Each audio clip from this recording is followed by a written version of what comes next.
लोकसभा चुनाव में बीजेपी को झटका दे सकती है आरजेडी। तेजस्वी की नई चाल से बिगड़ सकता है एनडीए का वोट बैंक, क्योंकि जिस प्रकार से लोकसभा चुनाव की तैयारियां हो रही है और जिस प्रकार से उसकी तैयारी चल रही है, आने वाले समय में ऐसा हो सकता है कि आरजेडी बिहार में खासकर एनडीए की वोट बैंक पर असर डाल सकती है। बिहार में 12 फरवरी को फ्लोर टेस्ट भले ही हो, लेकिन आरजेडी का पूरा ध्यान अभी लोकसभा चुनाव पर चला गया है। नीतीश कुमार के जेडीयू में चले जाने के बाद लालू के गढ़ में चुनावी समीकरण बिगड़ता हुआ दिख रहा था, लेकिन अब आरजेडी कार्यकर्ताओं ने कमान संभाल ली है। सभी कार्यकर्ता तेजस्वी यादव के नए फॉर्मूले के तहत काम कर रहे हैं और इसीलिए दावा किया जा रहा है कि लोकसभा चुनाव में बीजेपी को बिहार में झटका दे सकती है एनडीए। आखिर कैसे झटका दे सकती है, क्या है पूरा गणित, आगे विस्तार से समझने का प्रयास करेंगे। वीडियो में अंत तक जरूर बने रहिएगा। बिहार में सरकार के शक्ति परीक्षण को लेकर के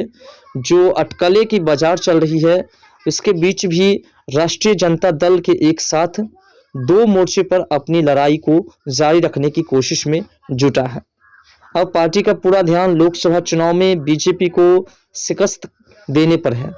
लालू की पार्टी सम्राट चौधरी के किले को पूरी तरह से भेदने की तैयारी में जुट गई है।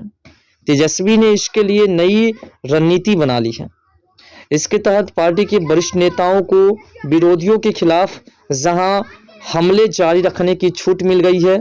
तो दूसरी ओर पार्टी के अन्य नेता कार्यकर्ताओं के साथ गठबंधन के अन्य किसानों को अब 17 महीने किए गए कार्यों की जानकारी घर घर तक पहुंचाने की जिम्मेदारी सौंपी गई है कि किस प्रकार से हमने नीतीश कुमार के साथ मिलकर के 17 महीने तक बिहार में सरकार चलाई। और जब 17 महीने में बिहार में सरकार चलाई गई है, तो कौन कौन से कार्य हुए हैं बिहार में, किस किस के वजह से बिहार में विकास हुआ है, इस पर जोर डाली जा रही है और घर घर तक सूचना दी जा रही है कि हमने बिहार में ये कार्य किए और इसी कार्य की वजह से बिहार में तमाम लोगों को रोजगार मिले। राजद प्रमुख लालू प्रसाद के निर्देश के बाद पार्टी के प्रदेश अध्यक्ष जगदानंद सिंह के स्तर पर हुई बैठक में बीते 17 महीने की गठबंधन सरकार में तेजस्वी यादव की पहल पर हुए कार्यों पर चर्चा हुई है। बैठक में यह सहमति बनी, जो योजनाएं कार्यक्रम तेजस्वी यादव की पहल पर शुरू हुए, उनका घर घर बखान किया गया है। पार्टी के जिला के से लेकर के प्रखंड स्तर तक के नेता संबंधित कार्यों के साथ प्रखंड से लेकर के पंचायत तक एक एक घर में जाएंगे और उन्हें बीते 17 महीने में महागठबंधन की सरकार के नेतृत्व में किए गए प्रमुख 17 कामों का ब्यौरा देंगे, जिससे कि लोगों को पता चल सके कि तेजस्वी यादव जब उप मुख्यमंत्री थे तो उन्होंने कौन कौन से कार्य किए। बताया जा रहा है कि तेजस्वी यादव नीतीश कुमार और सम्राट चौधरी की हर चाल को फेल करने में लग गए हैं। अब वह नई रणनीति के तहत काम करने वाले हैं और आरजेडी इस बार आर पार के मूड में है। जैसा कि आपको पता है कि पार्टी जिस प्रकार से कार्य कर रहे हैं, उस प्रकार से तेजस्वी यादव अपने पिता के हिसाब से चुनाव लड़ेंगे। पार्टी से सूत्रों से जो मिल जानकारी है, उनके अनुसार पार्टी ने जिन कामों को प्रचार के लिए सूचीबद्ध किया है, उनमें 4 लाख से अधिक युवाओं को सरकारी नौकरी, 94.35 लाख गरीब परिवारों को 2-2 लाख रुपए दिलाने की पहल करना, 35.42 लाख परिवार को आवास निर्माण के लिए 1.20 करोड़ रुपए दिलाना और देश में प्रथम बार जाति आधारित गणना कराना। अब इसका क्रेडिट तेजस्वी यादव अपने ऊपर ले रहे हैं और तेजस्वी यादव का कहना है कि ये सभी कार्य हमने किया है। आरक्षण की सीमा को बढ़ाकर के 75% किया जाना, वर्षों से लंबी मांग नियोजित शिक्षकों को राज्यकर्मी का दर्जा देना, स्वास्थ्य सेवा में सुधार किया जाना और 1.35 लाख से अधिक पदों पर स्वास्थ्य कर्मियों की बहाली प्रक्रिया को अंतिम चरण तक पहुंचाना, ये सभी शामिल है और इन सभी का क्रेडिट तेजस्वी यादव अपने ऊपर लेने के प्रयास में लगे हुए हैं। नीतीश कुमार के रहते हुए ये तमाम कार्य हुए, इस कार्य को छुपाने के लिए जो है खुद को तमाम जगहों पर लोगों को भेज करके और से साबित करना चाहते हैं कि इन तमाम कार्यों को हमारे कार्यकाल में हुआ है।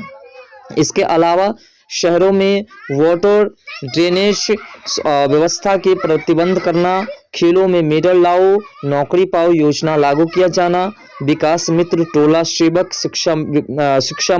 मित्र और तालीमी मरकज का मानदेय बढ़ाना,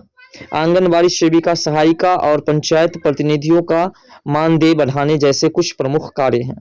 सूत्रों ने बताया प्रचार की योजना को अंतिम रूप से दे दिया गया है और विधानसभा में शक्ति परीक्षण के बाद राजद नेता जिलों के लिए कुछ करेंगे और 17 महीने में 17 कामों का जो लेखा जनता के बीच रखेंगे और सभी को ये बताएंगे कि किस प्रकार से हमने जब तक बिहार में सरकार के साथ रही, सरकार के साथ कार्य किया, तब तक हमने बिहार में कौन कौन से कार्य दिए हैं, कौन कौन से विकास किए हैं और जनता को किन किन के जरिए लाभ मिली है। इन सभी कार्यों को करने का जो है तमाम क्रेडिट तेजस्वी यादव खुद के ऊपर लेने के लिए लगे हुए हैं